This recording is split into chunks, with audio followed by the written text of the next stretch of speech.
searching for a longer day.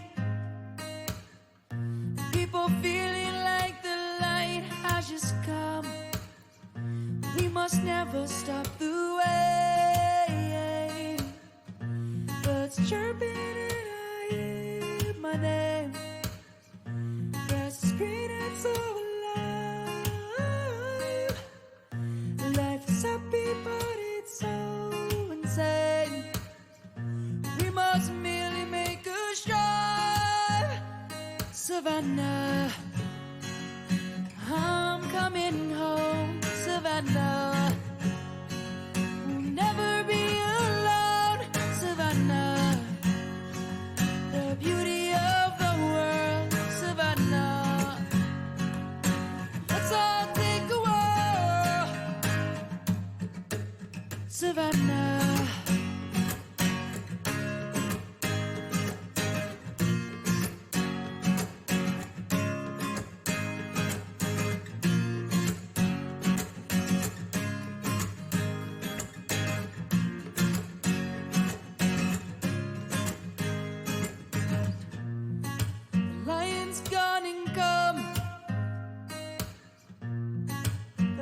Just begun, yeah, yeah.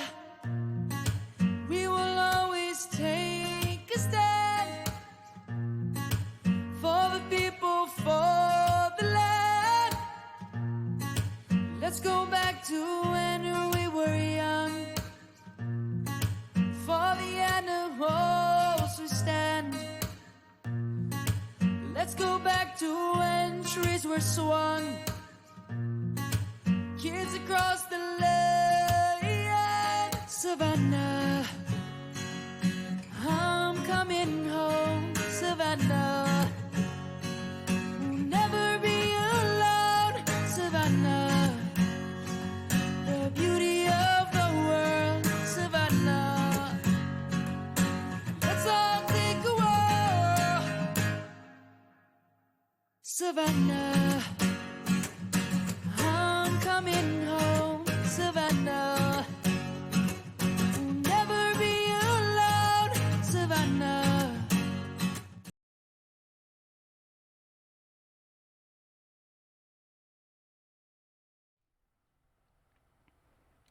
Hey friends, how's everyone today? Hopefully you can hear me. I don't know if everything's working because I switched up my room yesterday and put my studio in a different part of my room, so I'm hoping that it's all still good. But if you can't hear me or anything, let me know. Yeah. So today we're gonna look into, I found some videos on the John Remirez guy about just like his past and the things that he grew up in, because he kept talking about like that religion of Santeria. So I looked a little into that these last few days just to see what it was, because I had never heard of it before and I didn't really know what he claims to have come from. So I thought it'd be interesting to kind of deep dive into that and see that what he claims is very different than what actually happens. And it's very interesting to me that Christians are so like anti-anything Christian, even though they do like the same kind of like sacrifices and stuff, because in Santeria they do like animal sacrifices just like they did in the biblical times, but just because it's done for a different deity or a different, I don't know, just like religion in general, they claim it's satanic, because anything outside of Christianity is satanic. And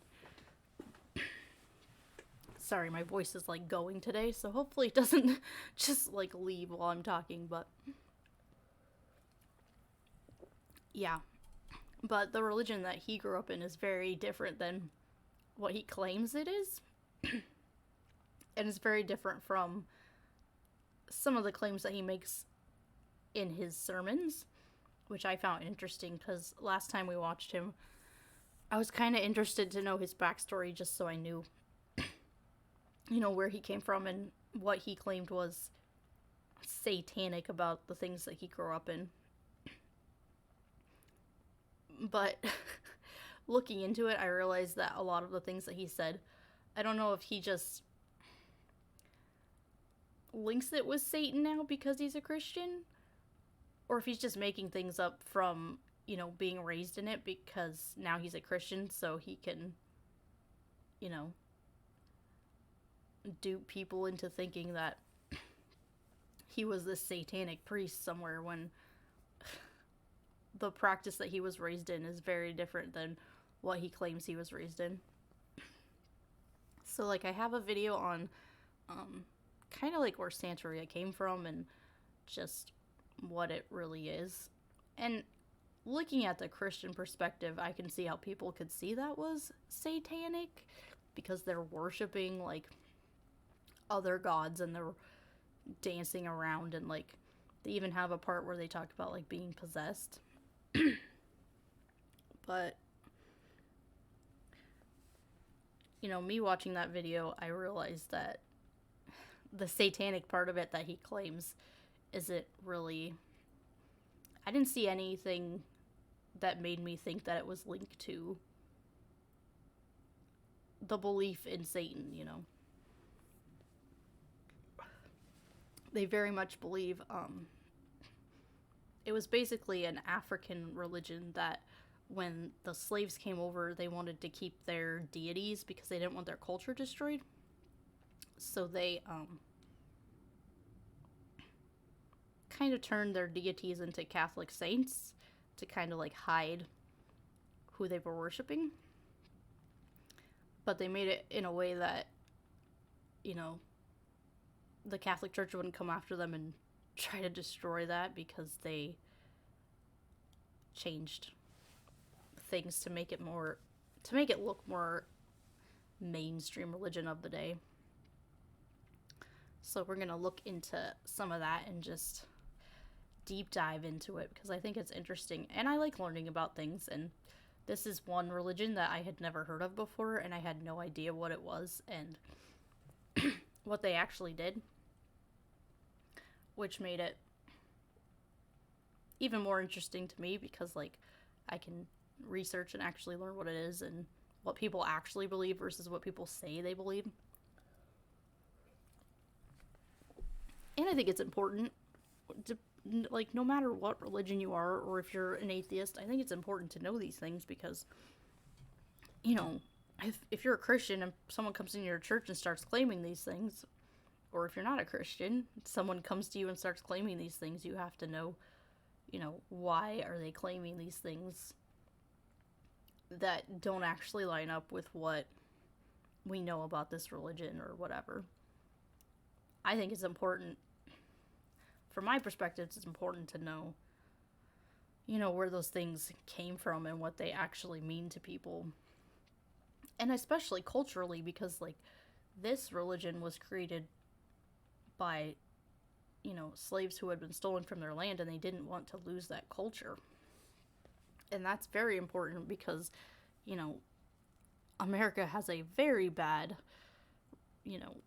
past because we have allowed so many cultures and ideas to be destroyed because we want everything to be the way we want it to be. And that's slowly changing, and I'm glad about that, but I just think about all the colonization and all of the horrible things we did to other people simply because they weren't the same as us or they believed in other gods or whatever, and it's just terrible in my mind that people did that, but I can't go in the past and change that, but I can change the future, and that's my hope with all of this, is changing the future and letting people see, like, this is really important. This is part of not just, their history, but it's a part of our history too. Especially if you're American or, any of those places that allowed the slave trade to happen. Because this is part of who they are. And trying to stamp that out and destroy that culture is horrible. But I feel like, a lot of Christians don't care about other cultures and they don't care about what other people think. It's very much like, my God, that's it. Everything else needs to go away. So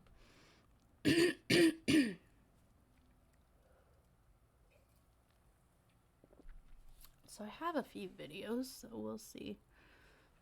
Dun, dun, dun. Okay, so this one just talks about, like, the inconsistencies within this guy's story, because I'm not saying people remember everything perfectly. Like, we don't have that type of memory where we can just, photographic memory where we can just remember everything in our past perfectly, but there are some inconsistencies in different things that he talks about. So I wanted to show that. And then we will get into just, like, what Santeria really is versus what he claims it is. And then I also have one on, I don't know if you guys watch Religion for Breakfast. Awesome guy, by the way.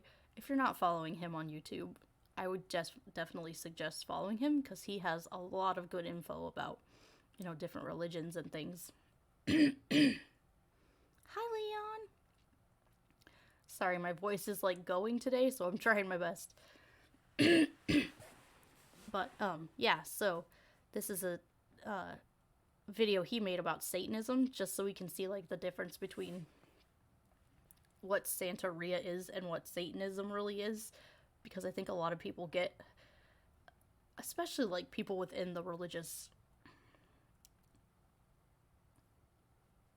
spectrum, I guess. I don't know what else to say. People who are in religion tend to lean towards anything that's not part of their religion as, like, satanic or evil, or it's, the whatever's on the outside of whatever their religion they believe or their enemy, it's their enemy, and they don't look deeper into the religions and actually see what they teach and what they mean and what they're actually doing. And mixing Satanism and Santeria is ridiculous, because Santeria at its core was actually a mixture of the African religion and Catholicism. So, which is funny, because, if people in the church actually looked into it and realized that it was a mixture of those two religions, like, it's a mixture of Catholicism, which is, like, what started, I don't know if it technically started the, Christian church, but it's a big part of the past of the Christian church. Like, without Catholicism, we wouldn't have Protestantism. Africa evil. Yeah, that's not great either. But, yeah, it's much different than people say it is, and it's not. It's very much a mixture of the African culture and them just trying to keep their culture within the context of a time when, Catholicism ruled the world. Go get some Atheist tea. Or just watch the video. So those are the things that we're gonna watch. First, let's just watch about Santeria, because I thought this was interesting yesterday, watching about this and learning, kind of where it came from and stuff, because I had no idea. I didn't even know what he was talking about when we were watching that video with him, so this is just going to kind of give the back story of, like, where it came from and why people celebrate Santeria.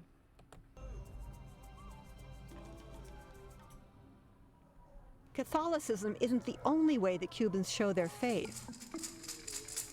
Over half the population practices some form of Santeria, an African religion brought to Cuba with the slave trade. Though since then it's taken on a distinctly Cuban flavor. Hilda is the matriarch of Ravella town. She's the unofficial problem solver, the one you go to if you need a change of luck. Porque eso representa maleficio para la casa. Or a bite to eat. Or a quiet place to meet a friend. Casi todo el mundo querían hacer el amor anoche. Un rato nada más, solo un momento. Hilda's always Para working la at least a actividad dozen angles. de hoy. Y de aquí está algo para la cocina. Has a lot of witchcraft roots too, yeah. Well, and that's the problem too, is that a lot of Christians look at that and they don't.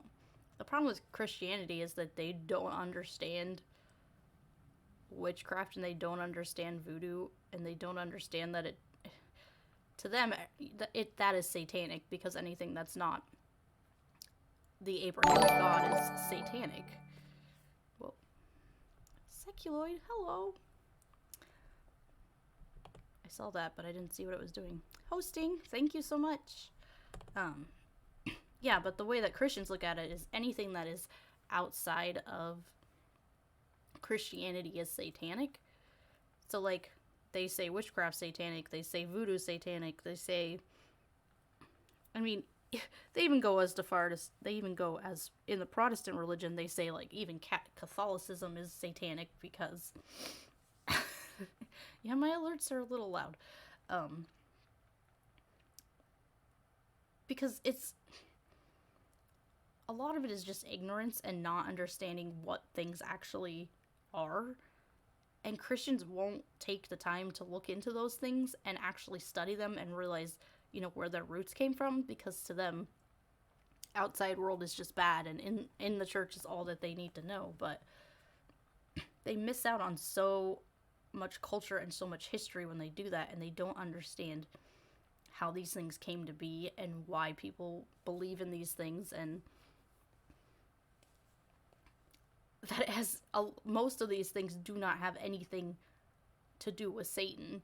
The only thing that I've ever heard to do with Satan is Christianity, because Christians believe that Satan is a real being trying to destroy them. But if you look at, like, these other things that they claim are satanic, there's nothing, from my understanding, talking with people who, know these things better than I do, because in the church I was just told they were satanic. Everything was satanic that was not Christian. But when you actually look at it and you talk to people and you understand, like, where they're coming from, most of the time Satan has nothing to do with it. It's its own thing, and it's I don't know. It's just hard to explain that to Christians, because they're very mindset on there's two ways and that's it, and there's no gray areas, and there's no way to, like, help them see that people can have different beliefs and different ideas of things and not link it to, like, this evil deity. Well, they don't think Satan's a deity, but yeah, Catholics are very ritualistic.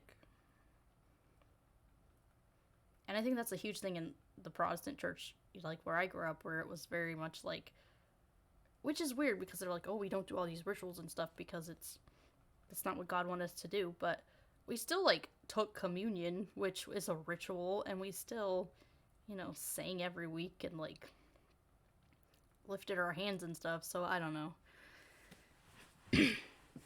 But from what I've seen, there's no mention of Satan anywhere, and you don't have to have Satan to have these beliefs.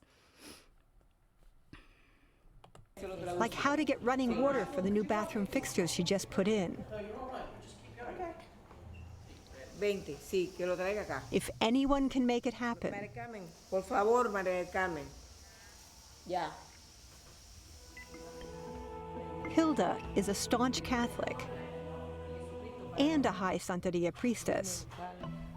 Y nosotros con esto limpiamos la casa para sacar. So this is the thing I found interesting, because later when we actually watched the video about John Remirez, he talks about how this is the religion he grew up in, and this religion very much has a lot of Catholic ties to it, which means that he grew up, like, in a house that believed these things, but also had, like, Catholic roots mixed in with it, which definitely goes against the story that he says later, where he talks about he grew up never hearing about Jesus, because in Santeria, like, a lot of it is Catholicism mixed with this African religion.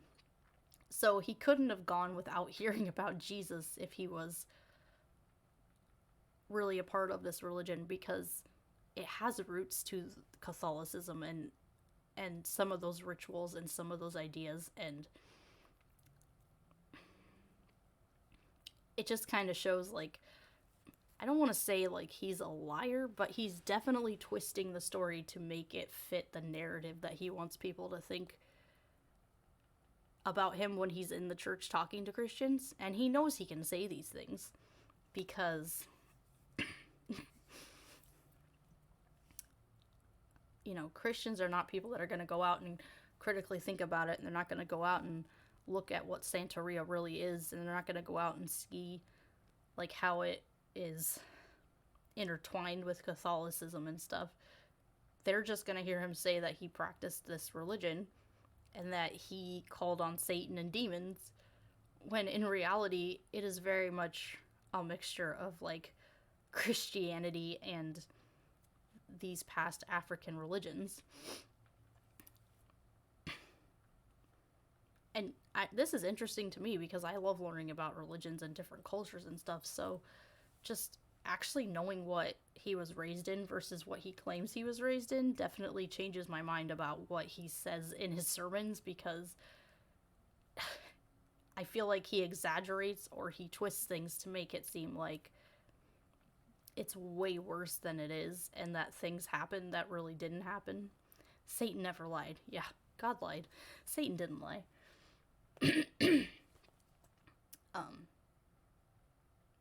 Yeah, I just found that interesting.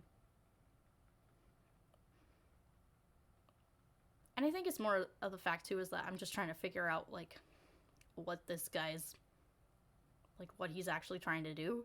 Because I wanted to give him the benefit of the doubt when it came to, like, watching his sermon and being like, oh, well, maybe he did see these things, or maybe he has a mental illness or whatever. But now that I'm digging deeper into it and, like, actually figuring out what he says versus what is actually happening, I don't know if there's mental illness in, you know, that whole section, but I definitely see how things have been twisted to make Christians think he was something that he really wasn't, so. And that frustrates me too, because so many people are lied to in the church, not just about, you know, the Bible and where it came from, but like things like this where they say they were these satanic priests and they did all these horrible things, but that's not the whole story, and you don't see the whole story, and when you don't see the whole story, people can use that against you, and it really frustrates me that people will go into a church like this and lie to people. I mean, I know there's some pastors that do that too, but there are a lot of people that actually, you know, are pastors and stuff, and they truly 100% believe these things, and then they let people like this into their church, and people like this just use it to further themselves and to make money and stuff, and it's really gross and really disgusting to me that people do that. But, and, you know, I never went out here thinking that I was gonna, like, deep dive into this guy's life and figure out, like, what his grift was, but I think it's important for anyone to actually look at these kind of things, whether you're a Christian or not, because these are the kind of people that trick people into giving them money and doing things that they want instead of, you know, telling the truth. And I don't think that's okay at all. And it's really frustrating that people can get away with this. But, you know, I'm going to tell my truth, and I'm going to look up things, and I'm going to make sure that what I'm being told is true. And if it's not, then I'm going to, you know, inform myself and inform others, because I think that is very important. Regardless of what religion you are, I think it's just important to make sure that you research and actually know what people are talking about instead of just going along with it. La impureza de la casa. Todo lo malo con agua de jicotea. Turtles. Te lo aconsejo. She even has a secret room where sacrifices are prepared. She also uses it to hang laundry during the rainy season. And though Hilda believes in the healing powers of the Santeria deities, she makes sure to take her Western medications. Tonight is Christmas Eve, and she's feeding over 50 guests. Her entire family pitches in to help.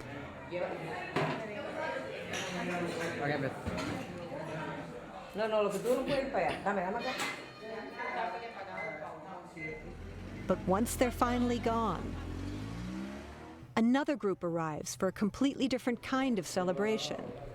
It is interesting to me, too, that if there's sacrifices involved in anything, Christians think it's, like, satanic, even though, like, their God demands sacrifice in the past for, you know, sins and stuff.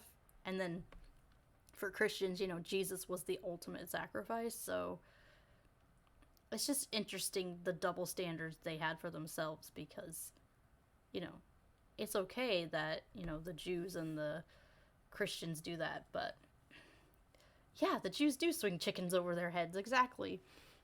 I talked about that in one of my other videos. But it's such a double standard, because it's only okay for their religion to do it, but if any other religion does it, then it's satanic, which is ridiculous. Until the early 90s, Cuba was officially atheist. Lately, the government has loosened up and let Cubans worship more openly. Yummy fried chicken. With dancing.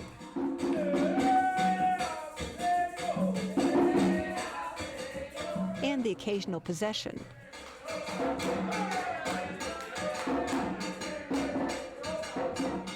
Back in the 1600s, 1 million Africans were brought to Cuba to work the sugar plantations. Desperate to hang on to their religion, they disguised their gods as Catholic saints.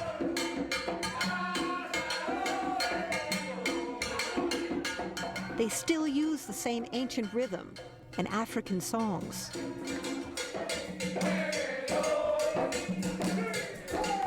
So later, when we look at the John Remirez thing, he's going to talk about going to ceremonies like this where they're dancing and get possessed and stuff. And he says they're like all-night ceremonies, but they're supposed to be, supposedly, all this dancing and stuff is supposed to be satanic to him, which I don't see anything that has to do with Satan in this whole thing. It's more like, you know, people just trying to hold on to their culture and their, you know, what they've learned in their past and things like that. And I don't see anything wrong with this. And I know a lot of Christians, like, hate dancing. That is a huge thing. And, like, I knew when I was in the Nazarene church, even though I was a little kid, and I went to my grandma's church too sometimes, and she was Nazarene. But Nazarenes are, like, super strict about, like, no dancing, no smoking, no alcohol, like, all that. And it's very, you know, just looking at this, like, some Christians, seeing them just dancing like that, they'd be like, oh, that's satanic, that's, you know, evil. Praise him with this and that, yeah. I'm pretty sure that part, though, was in Psalms, which David danced too, but, you know, there's no, like, specific standard when it comes to Christians, because some will be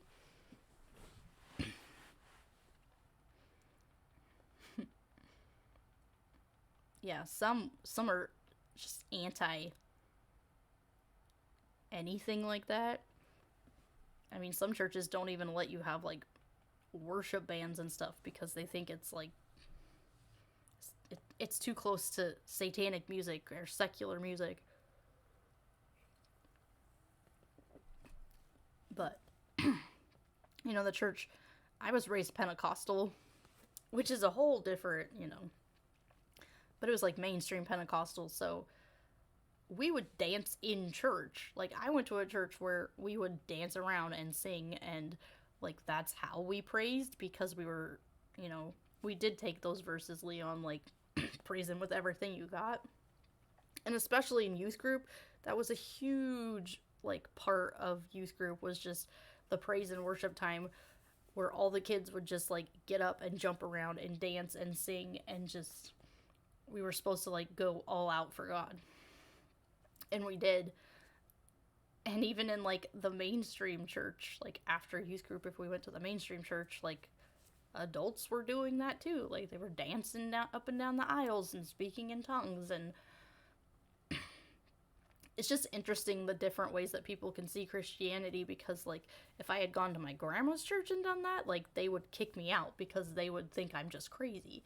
But if then, like, my grandma came to my church, she thought we were all insane because we were dancing up and down the aisles and praising God with everything we had. So I think it's just funny because they always talk about, when I was in church, they would talk about how, like, oh, when we get to heaven, there's going to be different corners, because, you know, the Pentecostals are going to be in one corner, like, dancing around and praising, and then the Nazarenes or the Baptists are going to be on the other side, like, in fear of us Pentecostals, because we're crazy people who like to dance and sing. And it was like a joke within the church. Grandma don't roll that way. No, she does not. But yeah, it's interesting, because I think a lot of Christian churches that, you know, are very literal and stick to, I don't know, what they've been told. And they don't think that you should, like, dance and all that. We'll look at this and go, oh, this is very satanic because there's dancing and there's praising saints or deities disguised as saints. But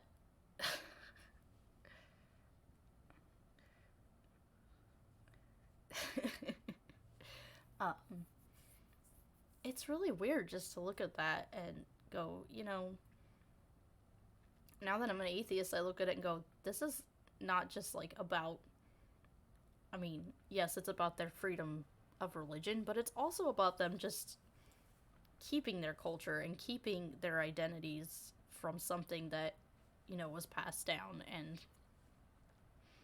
I think that's a big thing people miss when it comes to certain religions, because it's like, oh no, it's satanic because they do all these things that the Bible says not to do.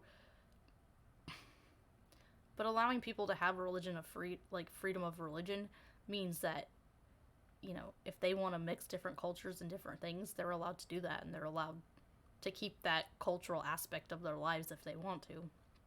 And for me, I don't see anything wrong with people dancing and, you know, praising whatever they want to praise. Like, people are allowed to have their own beliefs, and they're allowed to do what they want, as long as they're not harming other people.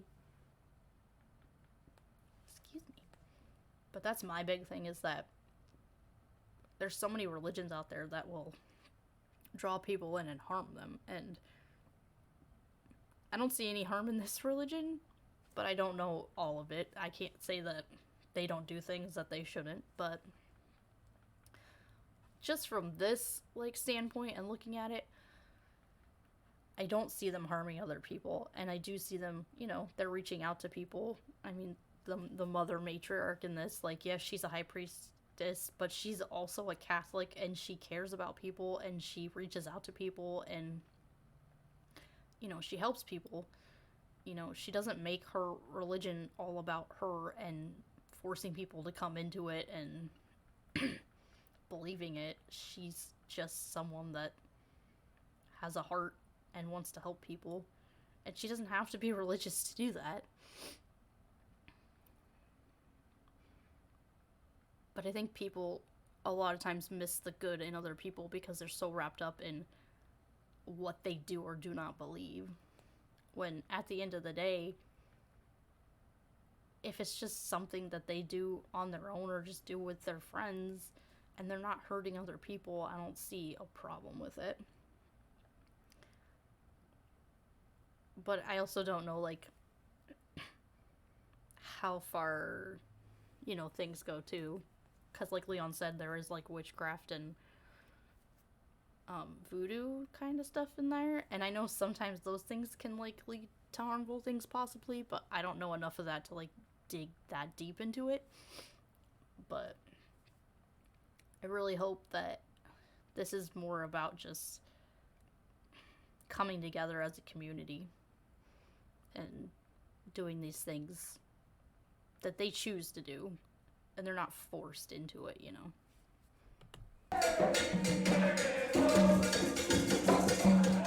If done correctly, a god descends to Earth and possesses a Santeria priestess. In this case, it's Cubayende.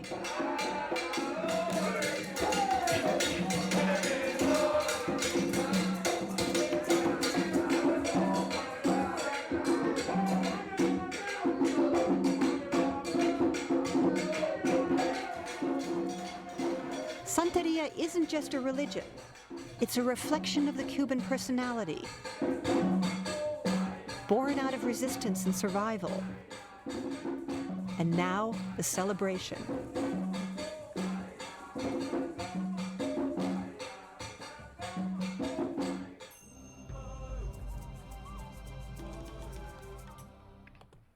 So that is what he supposedly grew up in. I don't know too much about his backstory, but, you know, that's what he claimed to have grown up in. So I just wanted people to, like, be able to see that and know, like, oh, this is what he says he grew up in. Dancing disco, that can't be good. Oh no. So now this is the video that tells, like, the inconsistencies within his sermons and how some of the things he says doesn't line up with what we actually know about supposedly what he says. And that's why I wanted to watch the Santeria one first, because some of the things he says don't line up with that, and some of them do. But I don't know.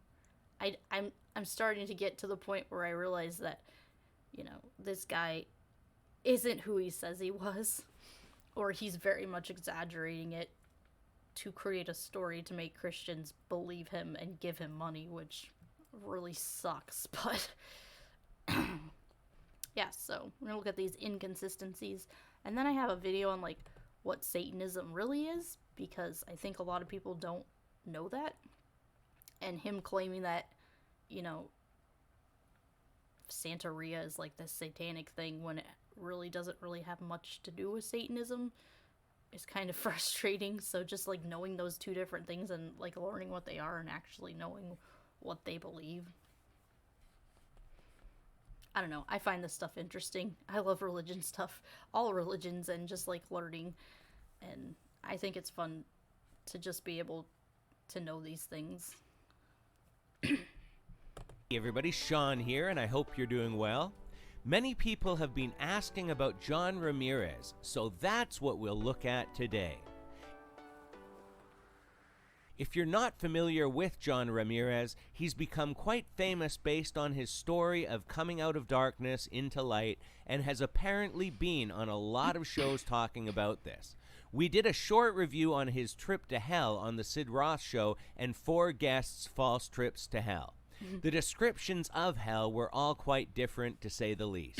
And of course, they were all selling products. We should be cautious of anybody on the Sid Roth show, and especially of people that become instantly famous in the Christian circle and start traveling to sell their story and products. If it is a true story, then no problem, but if it leads people to start movements that involve writing multiple books and holding boot camps for money, then there's a reason to be at least a bit concerned. There's a site called Watchkeepers that's done a lot of work to compare different clips and show that his stories and facts seem to change from one interview to the next. So as the saying goes, if you're gonna be a liar, you need to have a good memory. On the contrary... So don't become... I don't think I can be a witch any longer. I'm way too angry. Yeah. Evangelicals are terrible. And it sucks to think that not that long ago I was one of them, and I was fighting against things like this and telling people that they were gonna go to hell because they didn't believe in the God I believed in, and that they were practicing things that God would hate, or that he hates them because, you know, they're part of the LGBTQ community or whatever. There was no... It's so hard when you're in the church because they mask everything in this idea that God is love and that your hate is a righteous hate because it's hate from God, that, you know, God made us and we messed it up, so now we have to suffer the consequences for it. And because of that, we have to, like, hate the sin but love the sinner type thing, which is total BS, because if someone is, you know, part of the LGBTQ community, or they want to practice another religion, like, that's their right. But in the Christian church, they don't see it that way. They see it very much like, you are sinning against God and you're going to go to hell, and I have to hate what God hates because he says he hates it. But the problem is, you're not just hating the sin, because that thing that you're claiming as sin is really that person's individuality, and you're hating that person.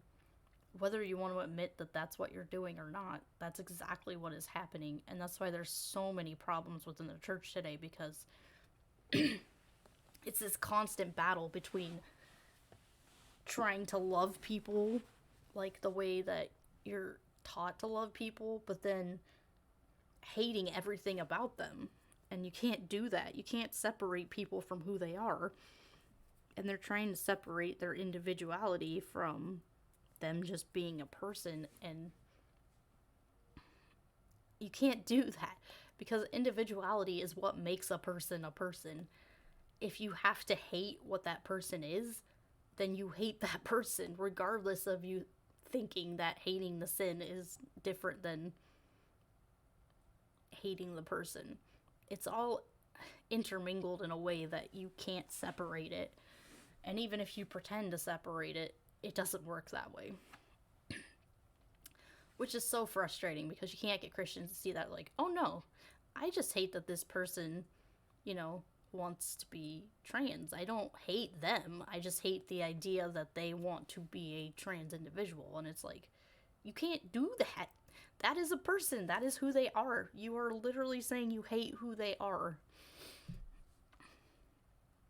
But no matter, like, how much you try to tell Christians that, they've been trained to somehow try to separate it in their minds. Even though it's not separated. That is exactly who that person is, and that's how they're going to live their life. So you either have to love them or you have to hate them. You can't try to do both. If you tell the truth, you don't need to remember anything. So with that being said, let's look at some of these conflicting stories, and you can form your own opinion. Salvation. And the only reason that I was able to see Jesus Christ was because he took me to hell. And God took me to hell. And that's how I got saved. And I got saved when I was 35 years old. Kingdom of Darkness, highly respected. How old were you at that point, John? 33 33. years old. Think about that. 33 years old. Yeah. And God took me to hell. And that's how I got saved. At the age of 33, the number of Christ, when Christ went home, I was sworn to selling my soul to the devil. I sold my soul to the devil. They marked my body. I shed the blood, and I signed a contract. How old were you at that point, John? 33 33. years old. Think about that. 33 years old. Yeah. And God took me to hell. And that's how I got saved. And I got saved when I was 35 years old. 33 years old. Yeah. And God took me to hell. And that's how I got saved. In the age of 8 years old, I remember I was in a schoolyard. This from the second heaven, a necklace fell with different colors, and I heard a voice say, "Put it on." And at the age of 10, a year later, I remember I was standing in a schoolyard playing with a friend. As I was playing with a friend, this necklace fell from the second heaven. I remember that a week later, a couple of weeks later, a week later, 2 weeks later, I was at a schoolyard, hanging out, playing with a friend of mine, and I heard something fell and hit the ground. JetBlue, one-way tickets to hell. Spend the holidays with your family. Yeah, I never understand those stories about going to hell, because I don't know if people are just having hallucinations or they're dreaming and they just think that their dream is real. Because when I was in the Christian church, dreams were like a huge part of the religion. Like, if God sends you a dream and it comes true, then, well, basically if you have a dream and then it comes true, it was God, like, trying to tell you something. And there's a lot of stories in the Bible about people dreaming things and then them coming true. So Christians really cling on to that. And there was a book, when I was still in the church, there was a book that was going around for a while. And it was about people in the Muslim world, in like the Middle East, and how a lot of people had started having dreams about Jesus and how Jesus was coming to Muslim people and telling them in their dreams that Jesus was the only way to heaven and that they were in the wrong religion because they were Muslim. And so a lot of people got saved through their dreams. Plot device, yeah. I never read that book, but I just remember the church I went to, they always put books out on the counter that you could like take home and read and then bring them back if you wanted. And that was a big one that was out for a while because they were trying to say like, oh, you know, a lot of people who are in Islam are starting to follow Jesus now because they've been told in their dreams that Jesus is real and that he is God. And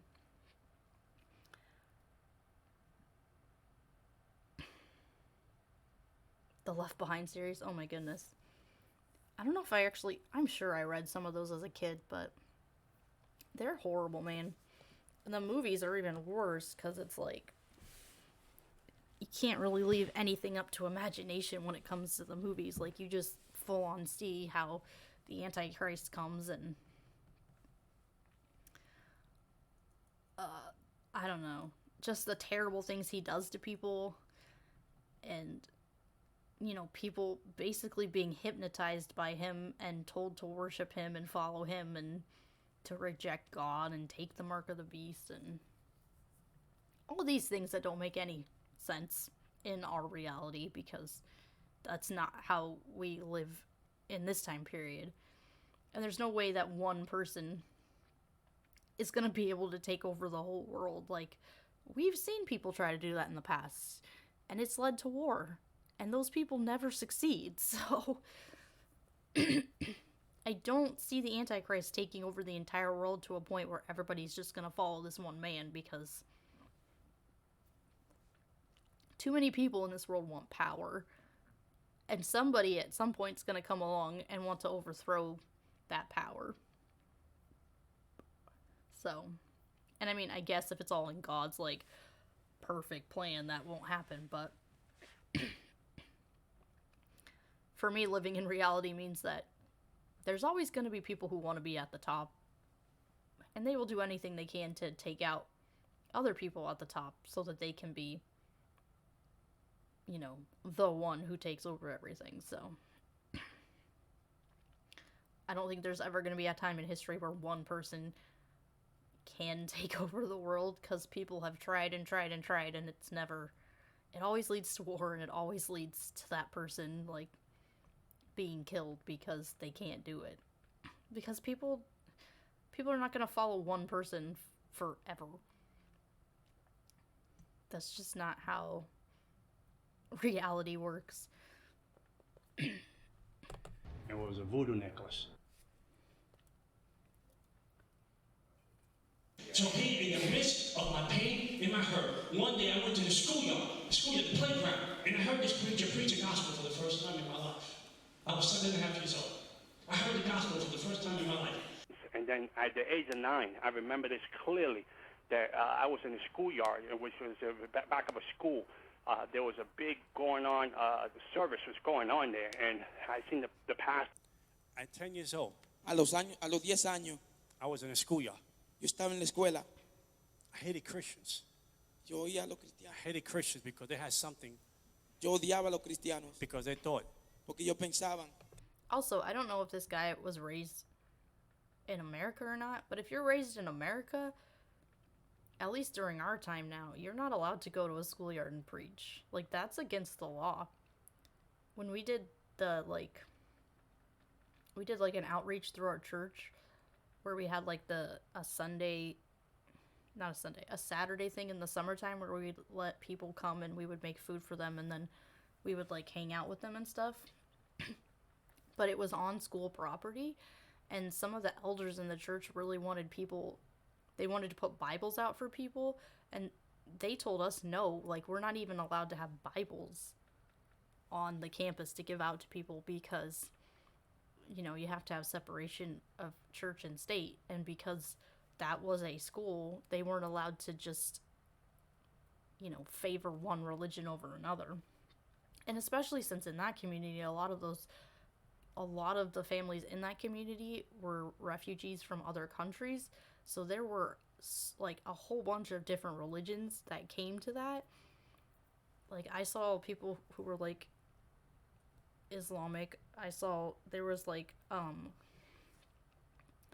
Russian church down the street, so they were like Russian Orthodox and just all kinds of people. There were even people there from Africa that lived in this community, so you know, we didn't have a right to give out Bibles, which I'm glad now, like looking back on it, because I was still a Christian then, but you know, that wasn't our job. Our job was to be an outreach to people within that community, because that community is a very poor community and they don't always get food and they don't always get the resources they need. So us being every Saturday and, you know, giving them food, letting them play on the playground, you know, giving them, you know, time to just have fun and not worry about all of life's problems that were happening.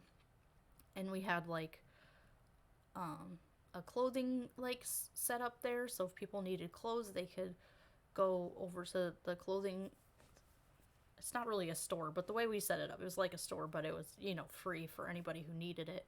So, you know, they would get a meal, they would get clothes if they needed them, they'd get, you know, toys and stuff that we would pass out. And like it was a Christian outreach, but we weren't preaching at them. We were just, you know, giving them what they needed. And I think that was a better way to do that, because, you know, we're not forcing religion on them. But I don't know if there's a point in time where they did allow people to just come onto school property and preach, because that seems dangerous.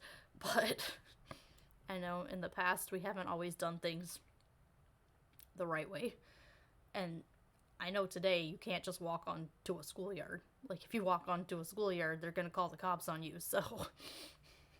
But things could have been different back a long time ago, but. You had Bibles passed out? That's weird. I don't know. I didn't go to public school, so I don't know, like, the only rules I know is from what I've been told from, you know, teachers and administrators and stuff at other schools that I have helped out with. Oh, Texas. That makes sense. I was gonna say, it doesn't make sense where I live. No, I live in a very liberal state, and you're not allowed to do that. Like, it's completely off limits to do that kind of stuff. You can't come in and, like, pass out Bibles and stuff. But I don't have any experience with that because I wasn't raised in public school. I was very much a private school kid because my parents absolutely did not want me in public school learning evolution and all those satanic things that were gonna mess up my brain and make me think that the Bible wasn't real.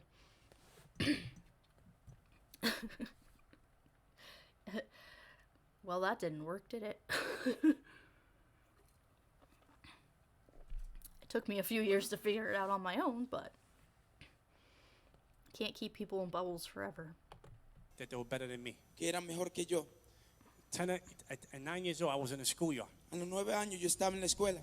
And there was preaching. What if God had started evolution? Well, they were literal Christians, so in their mind that can't happen because that doesn't make us God's special creation.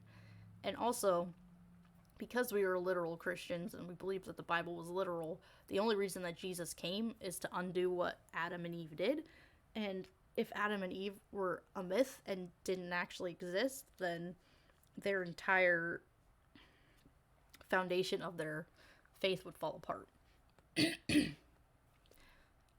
Which is exactly what happened to me when I went and looked at the evidence, because, you know, I was told the Bible had to be taken literally or it just doesn't work.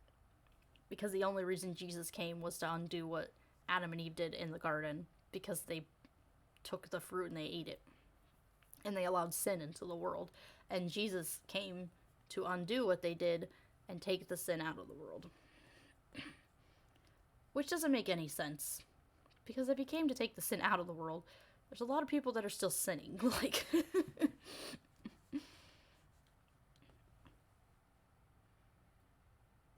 What? Oh my goodness.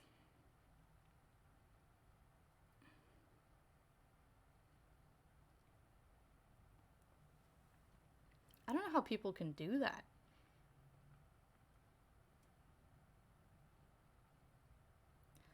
I don't know, I feel very fortunate that I live in a liberal state where they will not let that kind of stuff, like, they would not let that fly at all. I mean, I always tell people, I'm like, I don't think I could ever move to the South, because I've been so spoiled living on the West Coast where a lot of people are liberal and, you know, are very strict about church and state being separate, and it's just weird that people can get away with that kind of stuff. And it's crazy to me when I hear stories about people who, like, live in, you know, the Bible Belt and stuff like that, where they do things like that, and it's like, how? How can they do that? Like, that does not line up with what our country was, you know, originally made for, to keep those things separate. But, you know, people are gonna do what they want, especially Christians. Christians have this very ingrained mindset that they are the only ones who deserve anything because they follow the one and only true God. Fort God, Arkansas? Oh my goodness. That sucks.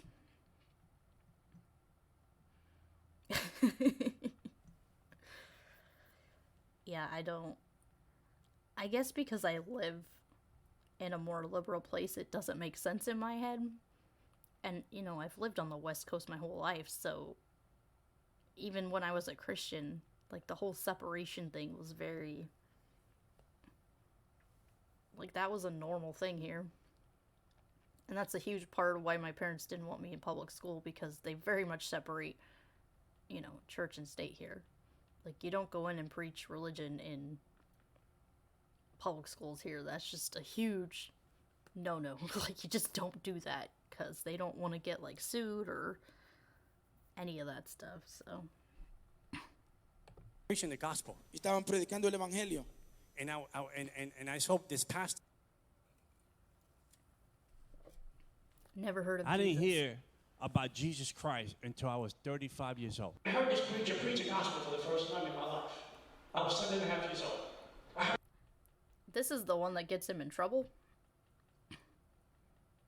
A video called March on Fort God with the Halloweens and clown movies. Nice.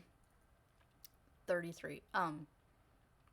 This one is interesting because he talks about being raised in Santeria, which has a lot of roots in, like, Catholicism.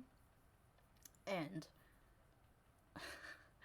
you know, if he was really raised in this religion that he claims he was raised in, then he has a lot of, like, Catholic background as well, which means he would have heard about Jesus growing up.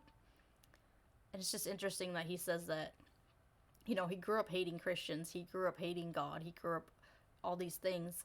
But then he says one time that he wasn't saved till he's 35, and then it says, oh no, I heard of Jesus when I was 7. So this is the thing that a lot of people are frustrated with him about, because not only is he lying about his background, because Santeria is very much ingrained with Catholicism, but he's also lying about when he was saved and how these things, how he changed. Which, if you're gonna believe that someone was changed by God, you should definitely make sure that,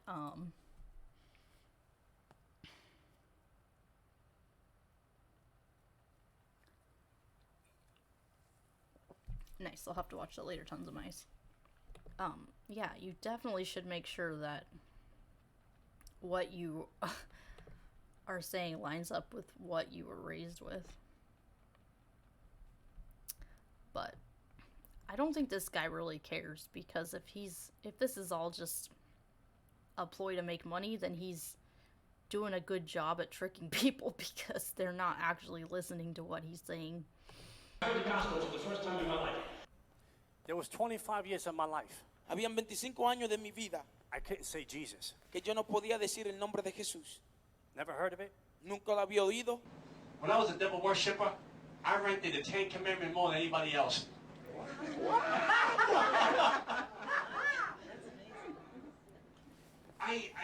Because the two things, man, I don't know if they had over years. Oh yeah, and he's definitely been caught grifting, and I don't know how people, well, I know why, because people are gonna believe what they want to believe, but it's sad because he's very much playing into that whole satanic panic era where, you know, I grew up in the 80s and 90s where that was very prevalent. Like, there were certain movies and shows and things that we weren't allowed to do because satanic panic. Like, if you do these things, you're gonna let Satan into your house and he's gonna terrorize you and destroy your family. And looking back on it now, I'm just like, you know, that was major fear-mongering, and a lot of parents in the 80s and 90s bought into it because they were Christian. And because, you know, Christians will eat that stuff up because it's like, oh, Satan's gonna use these cartoons and these toys to cause my kids to fall into Satanism and worship Satan. And it's a huge leap and a huge jump in logic to go from, you know, playing with a toy to offering sacrifices to Satan. But to Christians, it's no different, because you're not doing whatever you're doing for God. It's all about whatever you want it to be about. And for Christians, anything that's not of God is of Satan. So,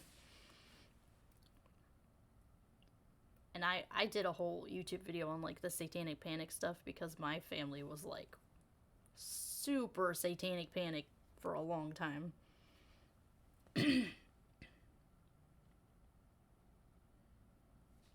Sound familiar, Christians? Oh yeah, that definitely sounds familiar. Yeah, I did a video on like the satanic panic stuff, and I know Seth Andrews did one too about him being raised during the satanic panic.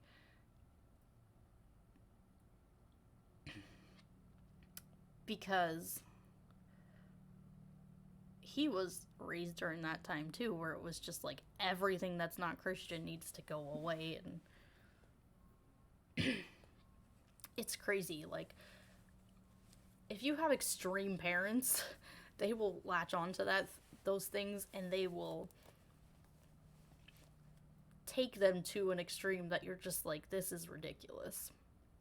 And I know, like, in my childhood, it was very much trying to protect me from the world and, you know, demons and stuff, because I was raised to believe that these things were real, and that, like I said, demons will come after you and cut off your toes at night, I guess. Like, these were real things that I was taught as a kid, and it scared the crap out of me. Like, I believed these things were going to attack me in the middle of the night. And that's scary as a kid. Toes, yeah. But it's really hard to get Christians to see that when they take things to extremes, it just causes more people to look at them negatively and realize that their religion is very... It's like a trap. It's you're trapped in this crazy life that, you know, doesn't line up with reality or anything that we actually know. But, I mean, if people are really deeply ingrained with this idea that these things are real, even if they have no evidence that they're real, it's gonna really mess you up. And especially having kids, like, I know if I thought that any of these things were real, I would definitely do anything in my power to protect my kids from them. But being an atheist now and realizing, like, for me, I don't believe in the supernatural and I don't believe those things exist. So, for me, yeah, I don't have to tell my kids that, like, demons are going to attack them at night. I'm more interested in making sure that my kids are safe when we go outside and into the world, and that they know how to take care of themselves in the real world and in reality, because, you know, I tell them, like, if you get lost in a store, like, you need to go find an employee in the store and you need to tell them that you need your mom and stuff like that. Just practical, logical things that my kids need to know. And, you know, they're still very little, but their minds work in a way that definitely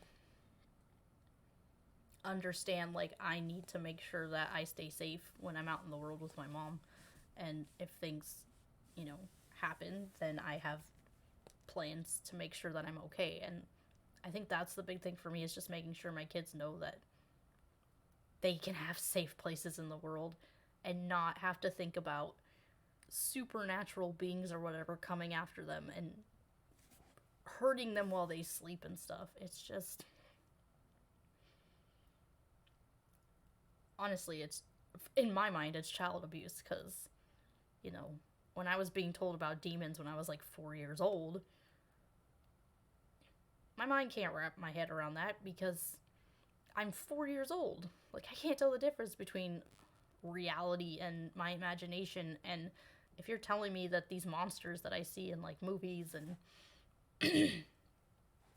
books and stuff are real, that messes people's minds up in ways that you can't even imagine. And it's so hard to tell people, like, you know, I used to have to go places and do things by myself, and I would literally get panic attacks sometimes, because I thought, like, at any second this monster or demon was gonna come out and hurt me. And even as an adult, I mean, people probably think that's ridiculous, but, you know, that was ingrained in me as a child. And I would literally get panic attacks some places I went, because I had this terrible fear inside of me that I couldn't get rid of. I'm healthier now, and I don't have that fear anymore. And it's very relieving to know that the things that I once thought were real don't actually exist, and have helped me see that, you know, I live in reality now. I don't live in my imagination where things are gonna attack me and hurt me. So, oh, life.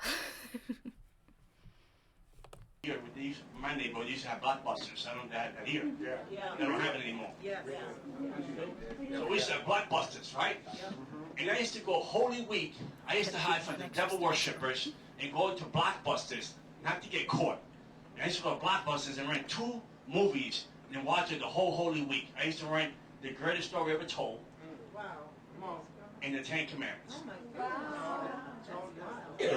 And I wasn't even safe. Wow. I was killing people from left to right with witchcraft. What? I was destroying people's lives through witchcraft. Killing people left and right with witchcraft.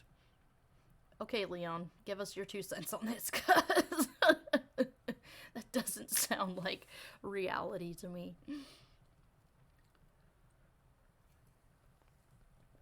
I don't understand that at all.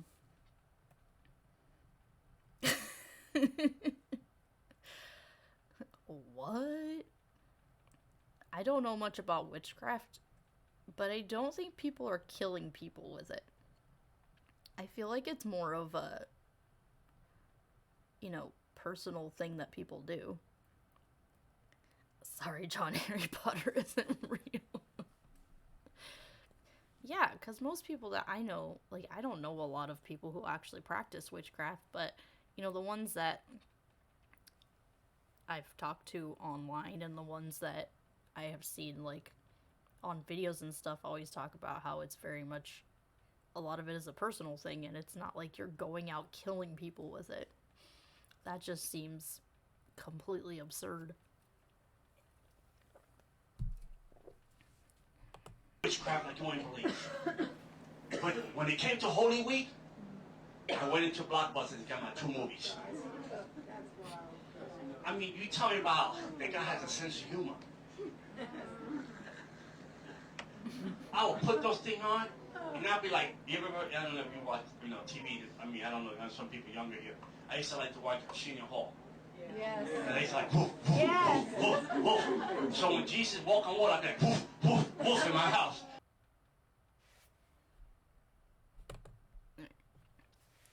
He claims he hated he hated Jesus, hated Christians, and never wanted to be a Christian. So how is it that a Satanist every year during Holy Week, he's cheering on the character of Jesus in a movie?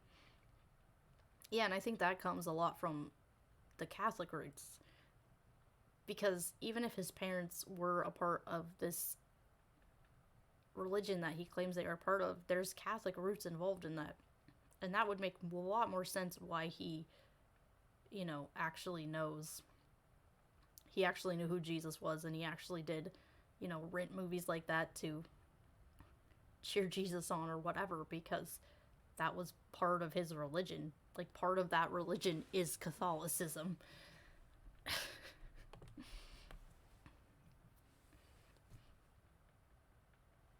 And Jesus had to take me to hell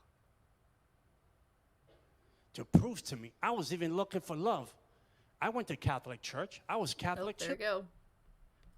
So that's the part where he says he's Catholic, because Catholicism intertwines with Santeria.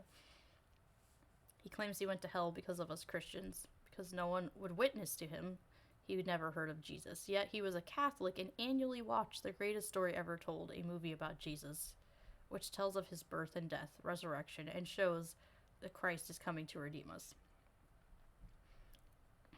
So this is why it's important for anyone, if someone comes and tells you a story, that you look up, the past and make sure that what they're telling you is true. Because I feel like a lot of people within the church do this.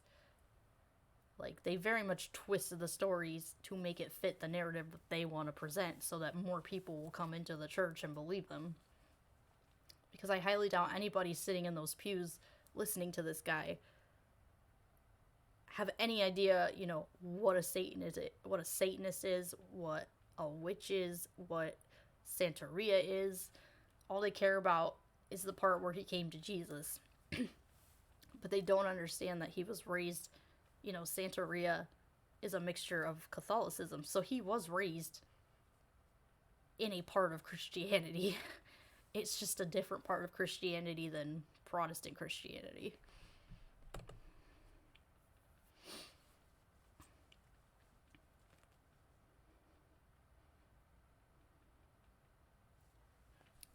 Ridiculous. I started at the age of 12 years old. At the age of 12 years old, I was... Witchcraft is a celebration and a story of nature's progress through the seasons. The Horn God, Oak King, Holly King. In spring, summer, the Oak King rules. In winter, the Holly King rules.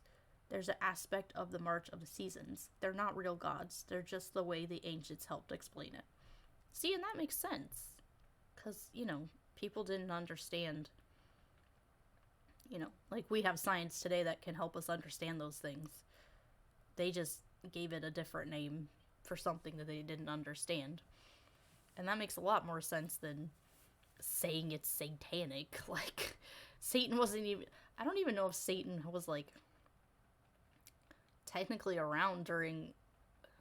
I don't know how far witchcraft actually goes back. But I'm sure there was a time when people practiced, the more pagan religions long before, the Bible was even written, and people actually believed in Satan. So that just throws the whole story off, too, because, if people had their own religions and their own way of life before these things had even been invented, they can't say it was Satan when they have no proof that it was even,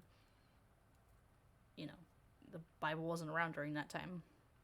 But I also know Christians will twist that and be like, oh no, the Bible is forever. Like, this is the book from the very beginning. And anything that's outside of that very much is just a copy. They always say that, like, if there's stories that fit within the Bible, outside of the Bible, then they're copies of the Bible, even if they are written before the Bible was written. Satan is a bastardized version, the goat aspect of Pan, the trident of Neptune, Poseidon.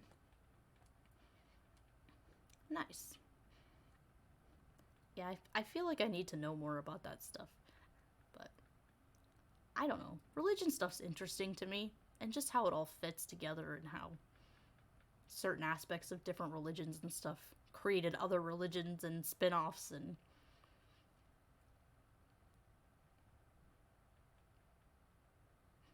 those are just fun topics for me to explore and actually see, like,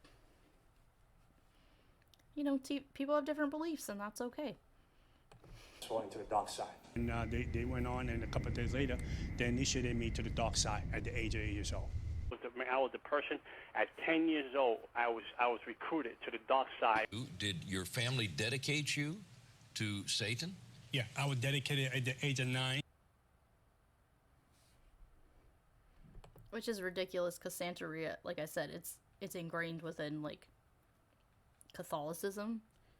So I highly doubt his family would, like, basically dedicate him to Satan if they're Catholic. At the age of 10, I had my first ceremony into the dark side, into witchcraft, into Santeria. First ceremony in Santeria at the age of 9 years old.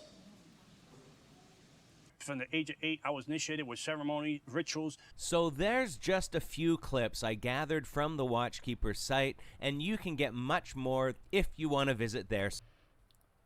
I did watch some of the Watchkeeper stuff too, if you guys want to go over and watch it. It was interesting because there was one where he was talking about, like, he claims that they,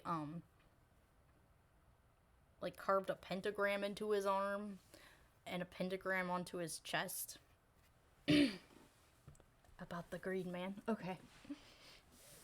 Yeah, he claims that they, like, carved his skin up with, like, knives when he went into Santeria, and then when he became a Christian, those carvings in his skin disappeared. Like, God just got rid of them. Which is... Yeah. This guy, I don't know if he actually believes what he's saying, or if he's just using people. Isn't supposed to use to cut anything. Oh. Yeah, it's ridiculous. And, I don't know. Just the things he says, they don't line up. And I don't know if he honestly believes that this is how his past was, or if he's just grifting. But at this point, looking at the video and just, like, seeing some of the things he said, he definitely has grifty vibes to me. And just, you know, using things in his past and using things that he grew up in and making them seem like they're something else when they're not.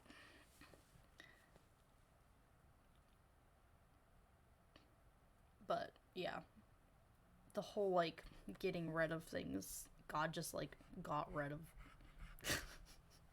a pentagram that was in your skin. Like, that's taking it a little too far. And I know people in the church will believe it because they want to believe that God can do anything, but it's just ridiculous to me. I was going to do this one on Satanism, but I might cut it short today because my throat is not liking me today. Sadly. I don't know, I woke up with a sore throat, and I think one of my kids got, like, a cold or something from school, because they were like sniffling and stuff. But yeah, I woke up with a sore throat, and I'm just like, what is happening? It's not fun. But I just gotta keep going, you know. I can't stop working and doing my stuff, because I'm a mom and gotta work my butt off. But that's okay. We can always watch this tomorrow too, because I'll have time tomorrow to watch it. But yeah, this is Religion for Breakfast. I don't know if you guys have watched Religion for Breakfast, but he does a lot of great stuff because he dives deep into like different religions and what they actually believe and stuff. I'm a superwoman, thank you.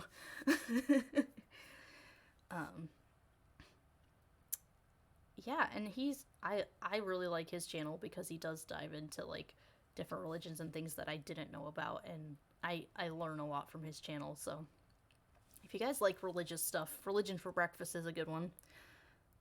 Hopefully if my sore throat goes away tomorrow, we can maybe watch this one and see what, you know, he says about what Satanism really is versus what, you know, like John was saying Satanism was, because he was not raised in Satanism. He was raised in Santeria, which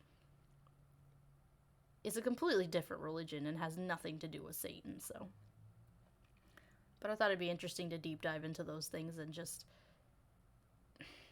see where people are telling us things that aren't true and actually looking into them and making sure that what we're being told is truth. And that's a big thing for me too. I think no matter what religion you're in, you need to make sure that what people are telling you is true. And that's not something, you know, in Christianity they always told me, just make sure the Bible's true. Like, make sure that what I'm reading to you in church is true.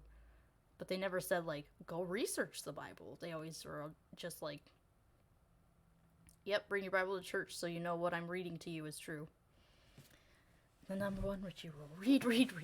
Yeah. Yeah. Anyways, thank you all for coming today and watching these and exposing this false preacher. I mean, I don't think any preachers are, like, true, but I definitely think that there are some people in the church who actually believe it versus people who just use the church to make money, so. Thank you to all my patrons. If you want to be a patron, you can go to patreon.com and Overprotected Atheist. If you haven't seen my YouTube, it's Overprotected Atheist. Twitter, OP_Atheist. Facebook, Overprotected Atheist. Instagram, Overprotected Atheist. Yeah. I think that's all I have.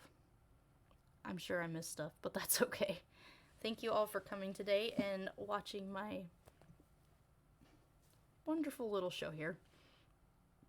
I gotta go do some more stuff in my life. Maybe drink some tea so I can get rid of this sore throat. I hope you all have a wonderful day, and I will see you all tomorrow at 10 o'clock. Bye, friends.